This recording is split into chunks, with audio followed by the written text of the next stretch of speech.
فرمایا کہ جو شخص دنیا میں دوسروں کی غلطی کو جتنا جلدی معاف کرنے والا ہوگا، اللہ قیامت کے دن اس کی غلطیوں کو اتنا جلدی معاف فرما دیں گے۔ اور دوسری حدیث پڑھ کے تو ڈر لگتا ہے۔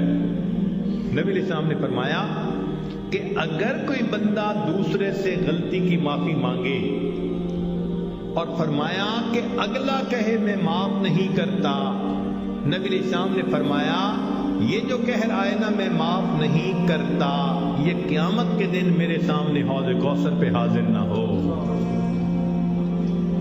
یعنی دوسرے لفظوں میں اللہ کے حبیب صلی اللہ علیہ وسلم نے فرمایا میں اس بندے کی شکل نہیں دیکھنا چاہتا۔ آج تو یہ حال، خاوند بیوی کی غلطی کو معاف نہیں کرتا، بیوی خاوند کی غلطی کو معاف نہیں کرتی۔ اللہ اکبر کبیرہ۔ سوچئے تو صحیح ہمارے دل کی حالت کس قدر بری ہو چکی ہے، اپنوں کو معاف نہیں کرتے۔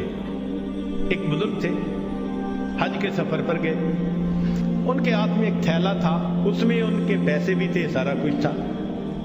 ایک نوجوان آیا اور اس نے جلدی سے دوڑتے ہوئے جو ہمیانی ان سے چھینی اور چھین کے بھاگ گیا۔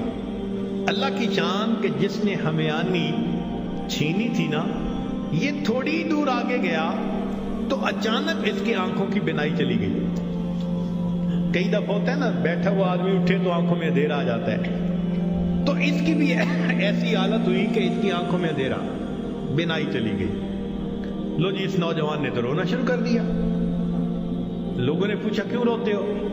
کہنے لگا کہ میں نے ایک بندے کا تھیلا چھینا، پیسے چھینے، مجھے لگتا ہے اس نے بد دعا کی، اللہ نے میری بینائی چھین لی۔ ان کا بھئی وہ بندے وہ کہاں ہے؟ کہنے لگا فلاں حجام کی دکان کے قریب۔ تو جب اس بندے کو بتایا کہ بھئی وہ بڑے میاں آگے، لوگوں نے بھی کہا معاف کر دیں، نوجوان نے بھی کہا پلیز مجھے معاف کر دیں، وہ کہنے لگے میں نے تو اسی وقت ہی معاف کر دیا تھا۔ وہ کہ جی یہ آپ کے سارے پیسے لے کے بھاگ گیا اور آپ کہتے ہیں میں نے اسی وقت معاف کر دیا تھا۔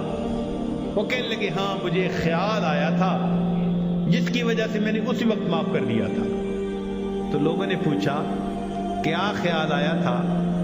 تو وہ بڑے میاں کہنے لگے کہ جب یہ میرا تھیلا لے کے بھاگ گیا تو میرے ذہن میں خیال آیا قیامت کا دن ہوگا اور میں اگر اللہ کے سامنے مقدمہ پیش کروں گا تو اس بندے سے حساب لیا جائے گا، اور جتنی دیر میرے اور اس کے مقدمے کے فیصلے ہونے میں لگے گی، آقا صلی اللہ علیہ وسلم نے فرمایا میں امت کا حساب مکمل ہونے سے پہلے جنت میں نہیں جاؤں گا۔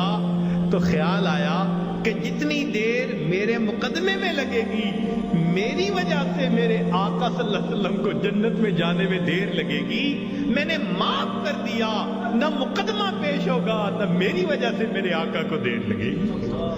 آج ہماری اگر یہ سوچ بن جائے تو ہم ہر ایک کو معاف نہ کر دیں کہ ہماری وجہ سے تو ہمارے آقا کو دیر نہ لگے نا جنت میں جانے میں۔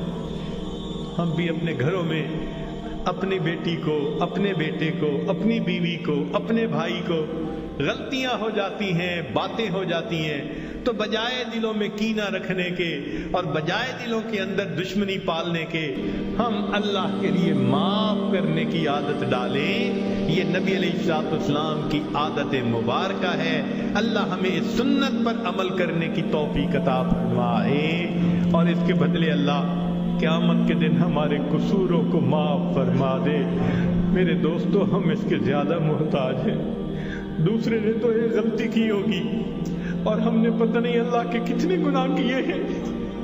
اگر ایک غلطی کو معاف کرنے پہ وہ پروردگار سب گناہوں کو معاف کر دے تو سستا سودا ہے۔ اس لیے جب بھی کوئی معافی مانگے یا نہ بھی مانگے، اللہ کی رضا کے لیے اللہ کے بندوں کو معاف کر دیا۔ ہمارے پیج ایمان و یقین کو لائک کریں اور ویڈیو کو زیادہ سے زیادہ شیئر کریں۔ جزاک اللہ۔